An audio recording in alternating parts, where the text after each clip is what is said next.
Star news Marathi, नवे पाऊल नवी दिशा. अशोकराव गायकवाड उभे राहिले आणि उपस्थिती भारावले. विट्यात अशोक भाऊंनी ठोकलं काळजाला भिडणारं भाषण. IFS अभिषेक इनामदार यांनीही दिले यशाचे कानमंत्र. तुमच्या स्वप्नातील घर घ्यायचंय मग चिंता सोडा.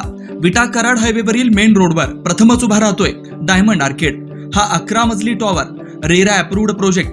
मुंबई पुणे सारखी जीवनशैली.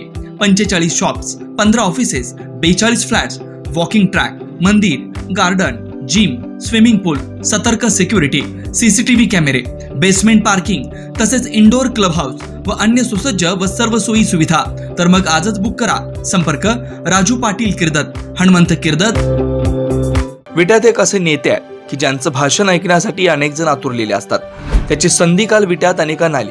शांत, संयमी व धार्मिक असणारे अशोकराव गायकवाड भाषणाला उभे राहिले आणि समोर उपस्थित असणारे त्यांच्या भाषणानं भारावून गेले. अशोक भाऊंनी आपल्या शैलीत काळजाला भिडणारं भाषण ठोकलं. याची चर्चा परिसरात रंगली. कार्यक्रमाचं निमित्त होतं विटा येथील राजलक्ष्मी रॉयल अकॅडमीने घेतलेल्या स्वागत समारंभाचं. इयत्ता 11वी सायन्ससाठी अकॅडमीमध्ये प्रवेश घेतलेल्या विद्यार्थ्यांचा स्वागत समारंभ, तसेच Shri Rajalakshmi royal foundation scholarship वितरण सोहळा व विद्यार्थी दत्तक योजना सत्कार सोहळा यावेळी संपन्न झाला. कार्यक्रमाचे प्रमुख पाहुणे म्हणून मनमंदिर उद्योग समूहाचे संस्थापक अशोकराव गायकवाड, IFS अभिषेक इनामदार, प्राध्यापक DP कुलकर्णी उपस्थित होते. डॉक्टर शंकर बुधवाणी व अकॅडमीच्या टीमने त्यांचं स्वागत केलं. यावेळी विविध मान्यवरांनी भाषण करताना विद्यार्थ्यांना सखोल मार्गदर्शन केलं. यावेळी नाविन्यपूर्ण यश मिळवणाऱ्या विद्यार्थ्यांचा मान्यवरांच्या हस्ते सन्मान करण्यात आला. अकॅडमी ज्या विद्यार्थ्यांची परिस्थिती नाही अशा विद्यार्थ्यांना दत्तक घेते त्यांनाही यावेळी मान्यवरांनी सन्मानित केलं. इंडियन फॉरेस्ट सर्व्हिसचे अभिषेक इनामदार यांनीही विद्यार्थ्यांना मोलाचं मार्गदर्शन केलं. क्वेश्चन सोडवणं, त्याच्यावरचे PYQs बघणं, जे तुम्ही तुमच्या नोट्स काढल्या असतील किंवा क्लासच्या नोट्स असतील त्या परत एक आठवड्यात रिवाइज करणं, परत त्या 15 दिवसात रिवाइज करणं, परत पुढच्या महिन्यात रिवाइज करणं. ह्या रिपीटेड रिव्हिजनच्या प्रोसेसमधूनच ते परफेक्शन येतं. एका दिवसात तुम्ही परफेक्ट बनत नाही. जे तुम्ही मार्क्स बघताय 695 जे विद्यार्थ्यांना पडले ते काय एका दिवसात आलेले असतं. ते काय जर सोपं असं तर प्रत्येकाने केलं असतं.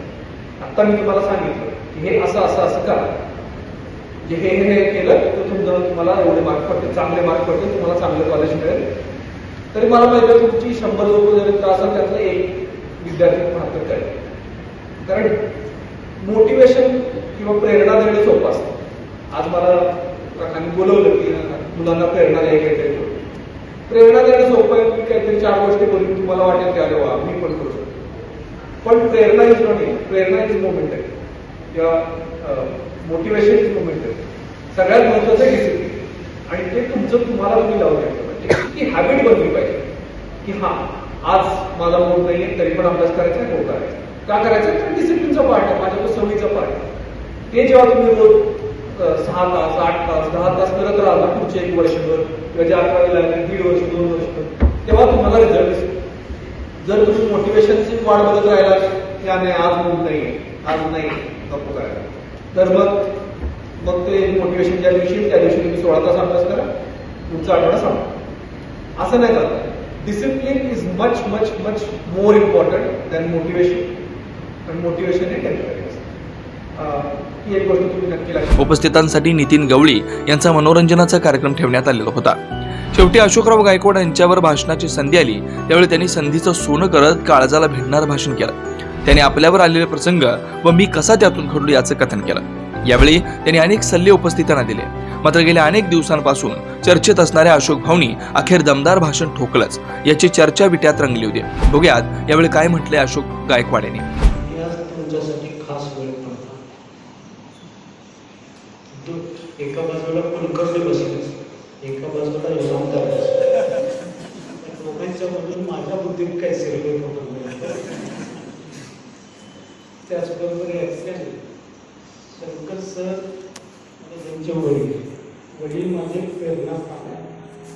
त्यांचे वडील खूप आध्यात्मिक काम करणारे व्यक्ती होते आणि त्यांच्याकडून शिकण्यासारख्या अनेक गोष्टी आहेत. अशा लोकांना भेटत चालतात. शंकरने मगाशी उल्लेख केला की भाऊ आम्हाला प्रेरणा देतात. मी या ठिकाणी सांगतो की तुझे वडील आम्हाला प्रेरणा देतात.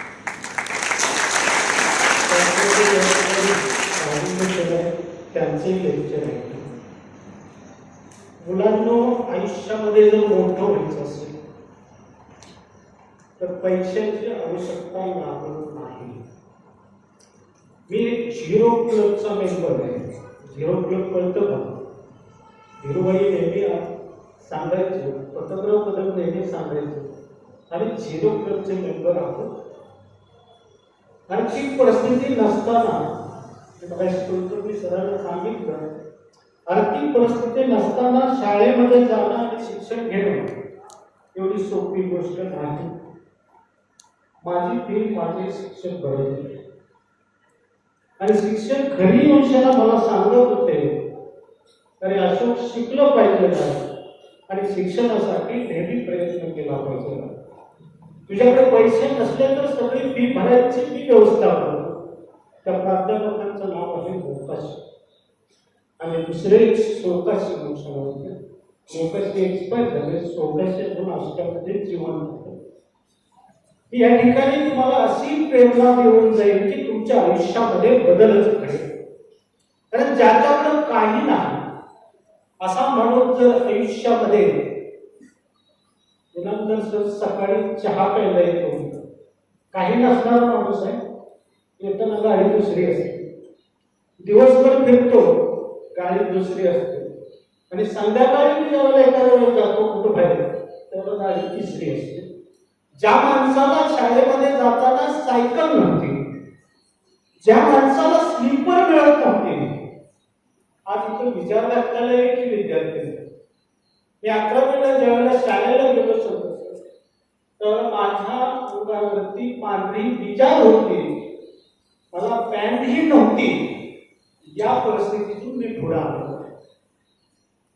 आयुष्यामध्ये आपल्याला घडायचं असेल तर मगाशी सरांनी सांगितलं की डिसिप्लिन आवश्यक आहे.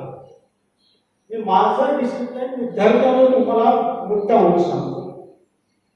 10वी पासून आज त्यावेळेस माझं वय आहे 64 वर्ष. आज त्यावेळेस माझं वेकअप टायमिंग आहे 3:30. बघा कोण उठते का? आजही मी 3:30 ला उठतो. 4 वाजता माझी आंघोळ झालेली असते आणि 4:10 सर मी मेडिटेशनला बसलेलो असतो. 45 मिनिटं हा माझा मेडिटेशनचा प्रोग्राम असतो, आणि 45 मिनिटाचं मेडिटेशन संपल्यानंतर मला व्यायाम करायची पूर्वीपासून आवड आहे. तुम्ही तुमच्या जीवनामध्ये काय करता याचा अभ्यास करत नाही, आणि मग व्यायामाची आवड असल्यामुळे मी सकाळी दररोज 1 तास माझं वॉकिंग असतं. त्यानंतर मी अर्धा तास योगा करतो आणि अर्धा तास प्राणायाम करतो. ही माझी सकाळची दिनचर्या आहे. पूर्वी ज्या वेळेला मी शाळेत होतो त्यावेळेला सर 3:30 ला अंघोळ करून अभ्यासाला बसायचो. आमचे वडील काही शिकलेले नव्हते, अशिक्षित व्यक्तिमत्व होते, शेती करत होते. पूर्वीच्या काळी काही शेतकऱ्याची मुलं असतील तर त्यांना माहीत असेल, आम्हाला पूर्वी पहिली चांदणी उगवली की वडील आमचे उगवायचे, आणि पहिली चांदणी 3 वाजता उगवली. त्यावेळेला कुठली घड्याळ नव्हतं, काही नव्हतं. त्या काळात आमचे वडील उठवायचे आणि म्हणायचे, बैलाचं शेण काढ. ठीक आहे, शेण वगैरे माहित आहे तुम्हाला? बैलाचं शेण काढ, बैलांना वैरण घालून मग अभ्यासाला बस. या परिस्थितीतून बाळांना मी आज इथपर्यंत आलोय, पुढे सरकलोय. म्हणून मी नेहमी सांगताना सांगतो, आयुष्यामध्ये तुम्हाला यशस्वी व्हायचं असेल तर पैशाची गरज नाही, आपल्या कष्टाची गरज आहे आणि चांगल्या संगतीची गरज आहे. संस्कार ज्याचे चांगले, ज्याच्या घरामध्ये संस्कार, ज्याच्या स्कूलमध्ये संस्कार, ती मला आयुष्यात कुठेही मागं पडत नाहीत. हा माझा अनुभव आहे. तुमच्या घरामध्ये संस्कार असतील, शिक्षकांनी तुम्हाला चांगले संस्कार दिले आणि तुमची संगत जर चांगली असेल तर संगतीचा परिणाम मुलांना खूप मोठा होतो.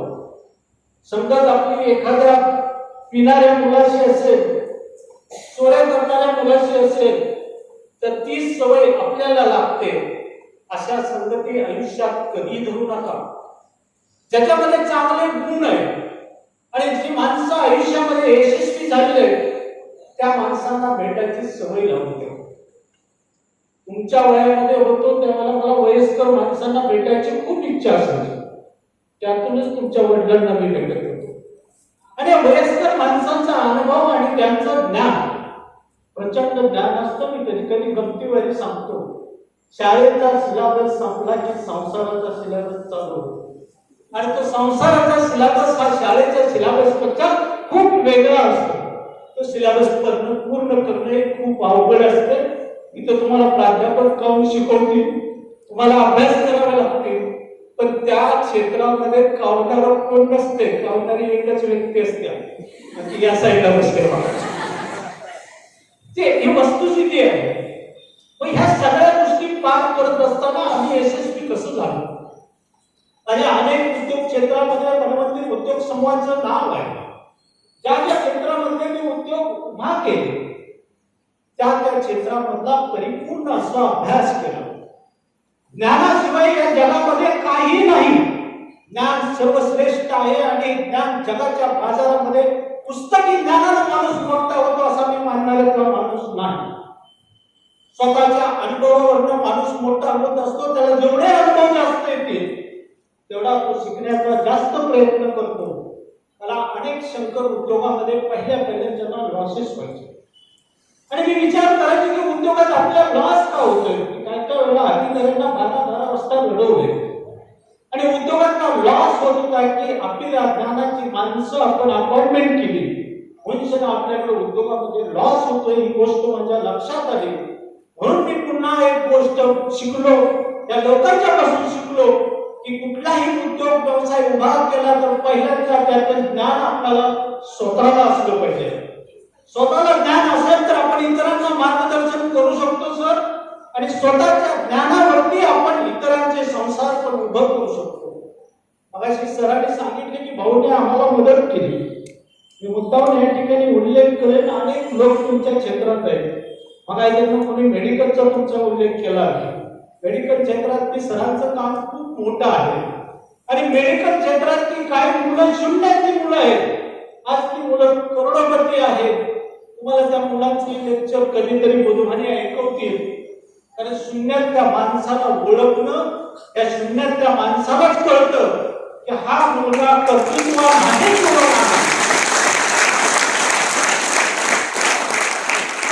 आणि मुलं आयुष्यामध्ये आपल्या काही करू शकतील का नाही हे ओळखण्याची ताकद ही फक्त शून्यातल्याच माणसाकडे असते.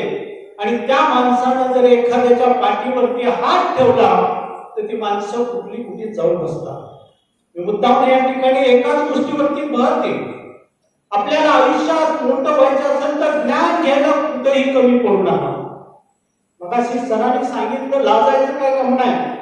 मी एक माझं उदाहरण माझ्या आयुष्यातलं सांगतो. यातनं तुम्हाला काय प्रेरणा घ्यायची ती घ्या. मी गरिबी सांगत नाही, परंतु तुम्हाला पुढे जाण्यासाठी एक प्रेरणा म्हणून सांगतोय. सर मी कॉलेजला होतो, बरोबर कॉलेजला याच ठिकाणी मी शिकत होतो. कॉलेजवरनं आलो, शेतकऱ्यांच्या मुलांना माहित असेल घराच्या शेजारी उकरड असतो आणि त्या उकरड्यामध्ये आपला सगळ्या घरातला कचरा घेऊन टाकला जातो.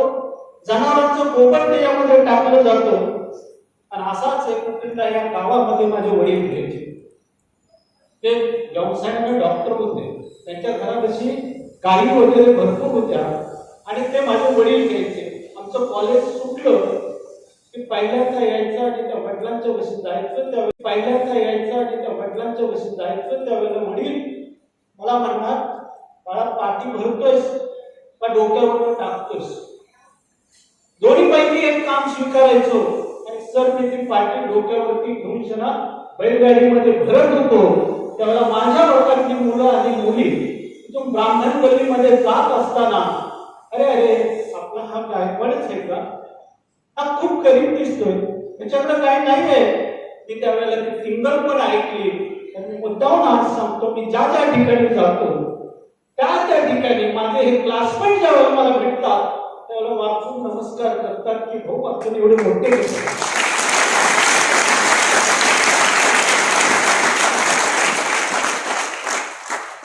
मोठेपणाची काही सूत्र मगाशी कुलकर्णी सरांना म्हटलं. ज्या वेळेला विद्यार्थ्यांना तुम्ही अशी काही लेक्चर ऐकायला येता त्यावेळेला आपल्याजवळ आपलं फ्लॅट आणि कागद असावं. काही माणसं तुम्हाला ज्ञान देऊन जातात, ते ज्ञान आत्मसात करायची आपली कुवत असली पाहिजे.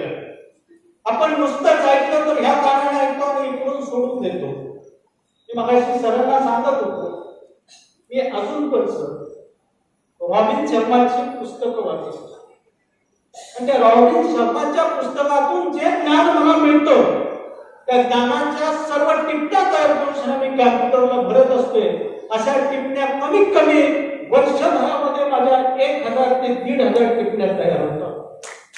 हे मला ज्ञान समाजाला मार्गदर्शन करण्यासाठी उपयोगी येतं. म्हणून अभ्यास करणं खूप महत्वाचं आहे. आपलं वय किती जरी झालं तरी आपण वाचन संस्कृती सोडता कामाची नाही.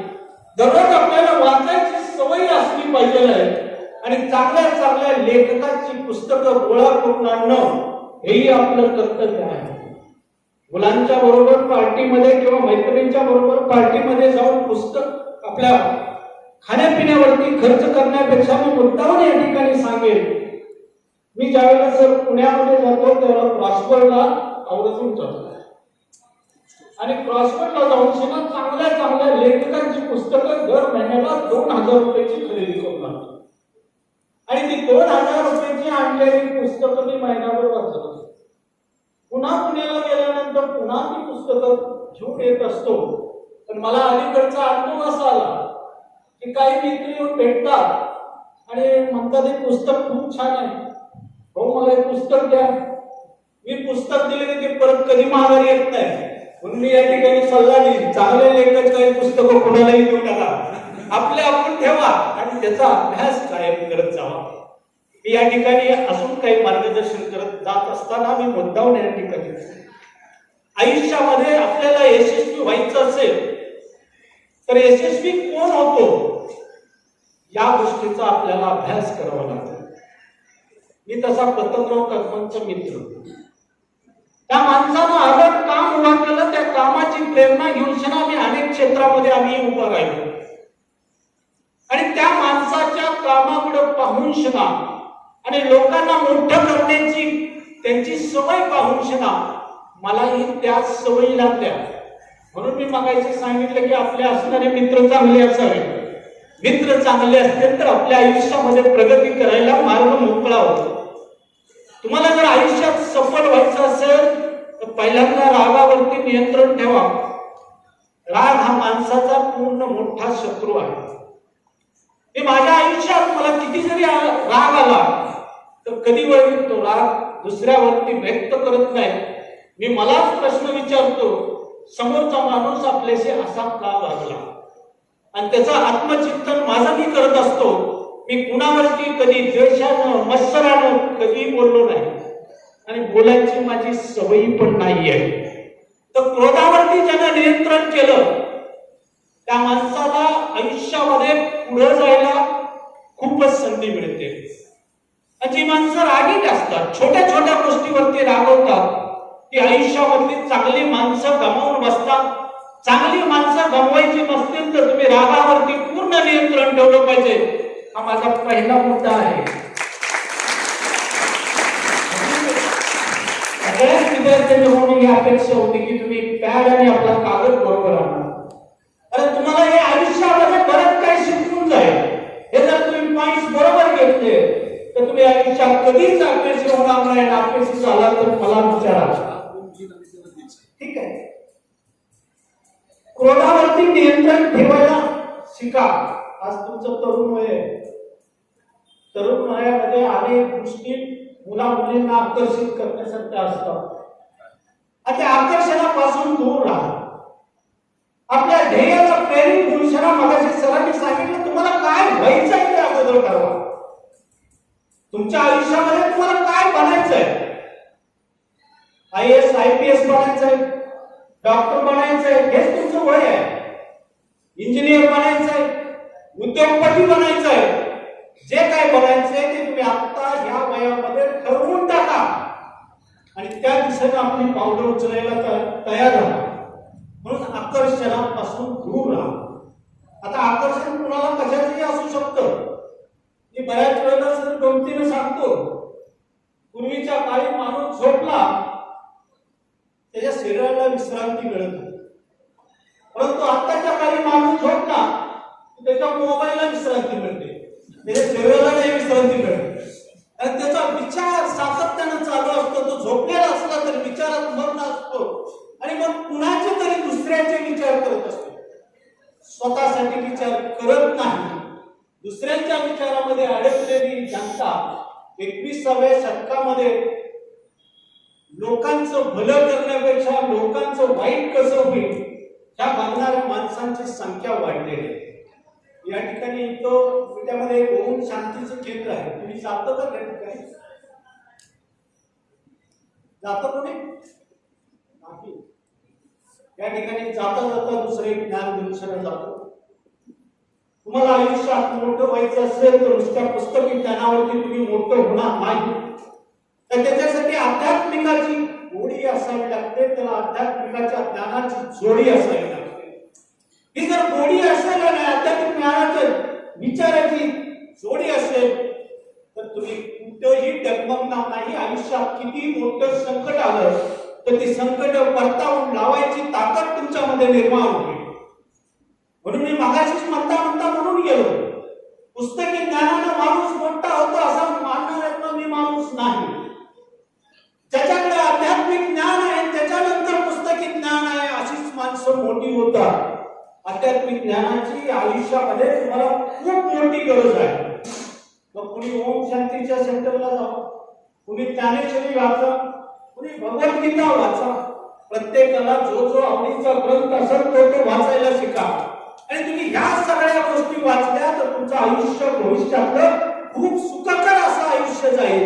आणि तुम्ही या गोष्टीकडे दुर्लक्ष केलं तर तुमची बुद्धी स्थिर राहणार. आणि तुमची बुद्धी स्थिर ठेवायची असेल तर आध्यात्मिकाकडे वळा, त्याचबरोबर अभ्यासाकडे वळा. जगाच्या बाजारामध्ये पुस्तकी ज्ञान कोणीही शिकवेल आणि त्यांनी अभ्यास करून शिकवायचं असतंय, परंतु व्यवहारातलं ज्ञान शिकवणारी या समाजामध्ये माणसं खूप कमी आहे. मी अनेक वेळेला सांगत असतो, सर तुम्ही IAS ऑफिसर झाला, तुम्ही तुमच्या वडिलांच्याकडून बऱ्याच काही प्रेरणा घेतली का? घरात संस्कार असल्यामुळे तुम्हाला हे शक्य झालंय. घरात संस्कार नसतील तर हे शक्य होत नाही. हे मी जाहीरपणे सांगतो. परंतु मी माझ्याकडे आधी आई अशिक्षित, वडील अशिक्षित, कोणी घरामध्ये शिकलेलं नाही आणि मग शिकलेलं नसताना आपण शिकायचं आहे. त्याचे कुलकर्णी सर मला कृपादृष्टी फक्त प्राध्यापकांची नाव. सर्व प्राध्यापकांनी जीवापाड आमच्यावरती प्रेम केलं. भाजीची पाटी घेऊन मी विकायला जात होतो, कधी सांगायला मी लागलो नाही, ते कामही करायला लागलो नाही. आणि ती भाजीची पाटी या चौकामध्ये मी विकलेली आहे. आणि कधी न लागल्यामुळं परमेश्वरानं मला भरभरून यश दिलं. कुठल्याही क्षेत्रामध्ये मला काही कमी मिळालेलं नाही, परंतु हे सगळं मिळवून सुद्धा माझे पाय जमिनीवरती आहे. अहंकार नावाची वस्तू मनुष्याच्या आयुष्यामध्ये ज्यावेळेला तो पैसेवाला म्हणतो, त्याच्याकडे सत्ता येते, ज्यावेळेला संपत्ती येते, त्यावेळेला अधिकार येतो, त्यावेळेला हा येऊन माणसाच्या शरीरामध्ये घुसतो आणि त्याचं नाव आहे अहंकार. आयुष्यामध्ये स्वतःच्या शरीरामध्ये कधीही अहंकार निर्माण होऊन देऊ नका. आपले पाय जमिनीवरती राहू द्या. आपण आलोय कुठं, जाणार आहे कुठं याची आपण भान ठेवा. तर तुम्ही जन्माला आलाय, आम्ही जन्माला आलो, हे सगळी जन्माला आलेले माणसं आहेत. मी जर कोणाला प्रश्न विचारला की तुम्हाला या पृथ्वी तलावरती परमेश्वरानं का पाठवलंय, त्याचं उत्तर काय आहे त्याच्यामध्ये? विद्वानी सर असं ठीक आहे, मला परमेश्वराने पृथ्वी तलावरती का पाठवलंय? मला माहित आहे त्या पृथ्वी तलावरती असणाऱ्या संपत्तीमधला माझा एक तुकडा तुम्ही मला देणार नाही. या पृथ्वी तलामध्ये प्रचंड संपत्ती कमवण्यासाठी अनेक माणसं भावाभावात भांडत असतात. एक तुकडा, एक घर ह्याच्या सुद्धा भांडणं लागलेली असतात. माझा अवलंबन कुलकर्णी सर असा आहे की आयुष्यामध्ये स्वतः कमवलेल्या संपत्तीवरती कुणाचंही भांडण नसतं. वडिलांची संपत्ती ज्याच्याकडे आलेली असते ना, भांडवल. मनुष्याने या ठिकाणी सांगत असताना मी एकच वाक्य सांगितले, क्रोध आणि अहंकार ही दोन वाक्य खूप महत्वाचे. आयुष्यामध्ये कुठेही क्रोधाला थारा देऊ नका, आयुष्यामध्ये कुठेही अहंकार येऊ देऊ नका. तुम्ही कितीही मोठे झाला, साहेबांच्या सारखे IAS IPS सगळं जरी झाला तरी अहंकाराला कुठेही थरा देऊ नका. जमिनीवरतीच राहा, सामान्य माणसाला मदत करत राहा. हे एक मला उदाहरण मुद्दामून सांगतोय सर. जो दुसऱ्याला मदत करतो तो आयुष्यात कधी बांधला राहत नाही, दुसरीच त्याला मोठं करतो.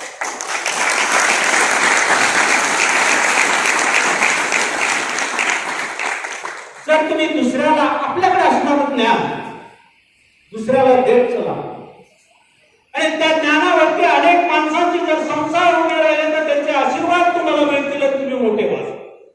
असं काही नाही की मोठं व्हायला नुसतेच पैसे लागतात.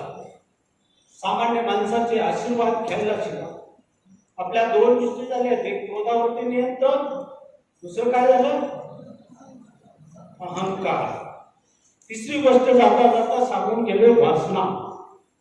वासनेमध्ये मी एक उदाहरण दिलं की मोबाईलची सुद्धा वासनाच असू शकते. अनेक गोष्टी आहेत त्याच्यामध्ये, याच्यापासून दूर राहा तुम्ही. त्याचबरोबर मनुष्याला आयुष्यात पुढे जाण्यासाठी आणखी एक गोष्ट खूप खूप खूप काळजीची आणि अडचणीची होते, ती गोष्ट आहे आळस. अनेक माणसं पाहतो, उठायचं असतंय, 4चा गजर लावलेला असतोय, उठून शिना अभ्यासाला बसायचं म्हणायचं, 4ला गजर वाजतो, ती मुलं आपला मोबाईल सायलेंट करून टाकते. आता तो गजरच बंद करून टाकते आणि परत म्हणते की थोडा वेळ होईल. किंवा काही जणांनी 15-15 मिनिटांचे गजर लावलेले असतात आणि 15-15 मिनिटांनी सुद्धा उठायची तयारी नसते. हा जो अंगामध्ये तुमच्या आळस आहे, हा आळस तुमच्या आयुष्यामध्ये मागत येतो. मला सकाळी सर 3:30ला कुणीही उठवावं लागत नाही. उठवणारा तो परमेश्वरच आहे. मला मोबाईलला कधीही रिंग द्यावी आपले रिंगटोन लावावं लागत नाही. मी कधीही मोबाईलवरती पाहिलं पण नाही. मी ज्या वेळेला उठतो त्यावेळेला मला खात्री असते की आता 3:30 उठतो.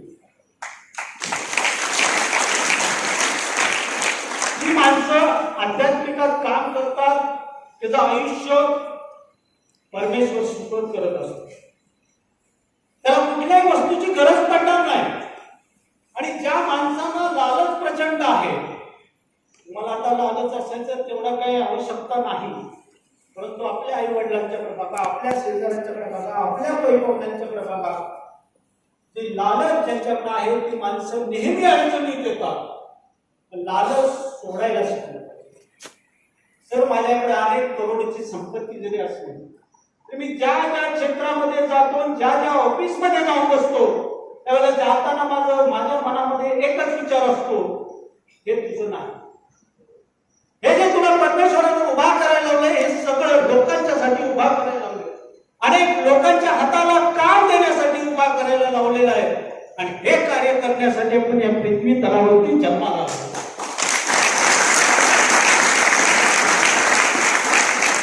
प्राध्यापक असतील, प्राध्यापक तुम्हाला शिकवण्याचं काम, त्याच्यासाठी त्यांचा जन्म आहे. या ठिकाणी आवर्जून एक गोष्ट सांगतो, या जगी कोणीही सर्वज्ञानी नाही. आहे तो असलं तर सांगा मला. सर बसले तिथं IAS ऑफिसर्स आहे, मी विचारतो त्यांना. ज्याला कंस्ट्रक्शनचं जमन, त्याला बँकिंग क्षेत्र चालवता येणार नाही. ज्याला बँकिंग क्षेत्र जमन, त्याला लेक्चर देता येणार नाही. ज्याला लेक्चर देता येईल त्याला कंस्ट्रक्शन मधला हिशोब येणार नाही. हा परमेश्वर एवढा हुशार आहे. जसं कॅम्प्युटरमध्ये सॉफ्टवेअर एकाच लेवलचं फिट केलेलं असतं, तसं तुमच्या बुद्धीमध्ये सुद्धा एकाच लेवलचं ज्ञान थोडं फिट केलेलं असतंय. आणि त्याच्यावरती माणसं अहंकार करत असतात की मी खूप हुशार आहे. परमेश्वर तुमच्यापेक्षा खूप हुशार आहे.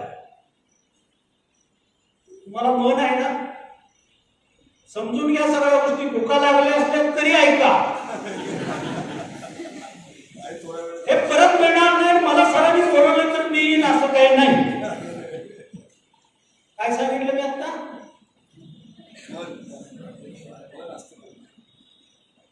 दोन मन असतात, एक अंतर्मन असतं आणि एक बाह्यमन असतं. अंतर्मन आपल्या जवळ राहतं पण बाह्यमन इतर काही बसलेल्या लोकांचं बाहेर पण फिरायला गेलं असेल. या दोन्ही मनाला ज्यावेळेला तुम्ही एकत्र करायची आपल्यामध्ये कपॅसिटी तयार करा, त्यावेळेला तुम्ही आयुष्यात कुठे फेल जाणार.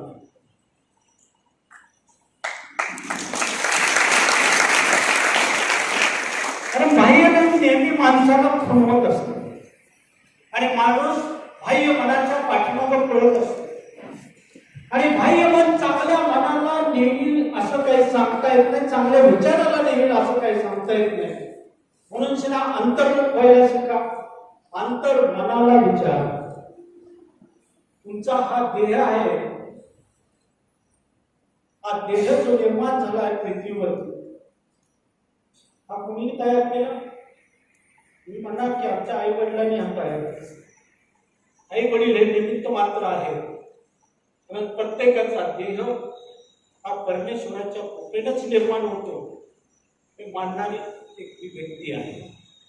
तुमच्याकडे जे ज्ञान असेल ते ज्ञान सुद्धा पूर्व जन्माचं कर्म असते. मला तुम्ही आता सर सांगा, तुम्ही जन्मला की तुमची कुंडलिका काय पत्रिका तयार होते.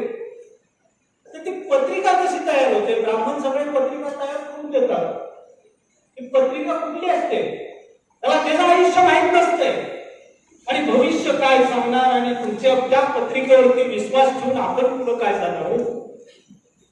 या ठिकाणी उल्लेख करतो, सगळ्या विद्यार्थ्यांना माहित असावं. सर IAS ऑफिसर असले तर त्यांच्याही माहितीसाठी सांगतो, ही जी पत्रिका तयार होते ते पूर्वीच्या जन्मामध्ये तुम्ही काय कर्म केले, तुम्ही कुणाशी कसं वागलाय, तुमच्या आयुष्यामध्ये तुम्ही कुणाचे किती पैसे बुडवले आणि तुम्ही आयुष्यामध्ये कसं वागलेला आहात याच्यावरती तुमची पुढची पत्रिका तयार होते.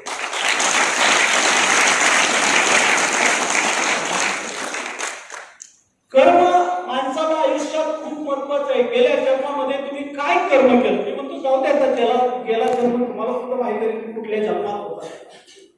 हा जन्म तरी तुम्हाला माहित आहे. आपल्या आयुष्यामध्ये चांगली कर्म करायला शिका. दुष्कर्म हा आपल्या बुद्धीमध्ये सुद्धा येता कामाचा नाही. चांगल्या कर्मातून माणूस चांगला घडत असतो. जी माणसं आयुष्यामध्ये मोठी झाली ती माणसं पूर्व जन्माचं सुकृत आपल्याबरोबर घेऊन जन्माला आलेले असतात. म्हणून ही माणसं मोठी होतात. आपला तिसरा मुद्दा, चौथा. स्टार न्यूज मराठीसाठी चंद्रकांत जाधव, विटा. आपल्या परिसरातील लेटेस्ट बातम्या पाहण्यासाठी स्टार न्यूज मराठी यूट्यूब चॅनलला आत्ताच सबस्क्राईब करा.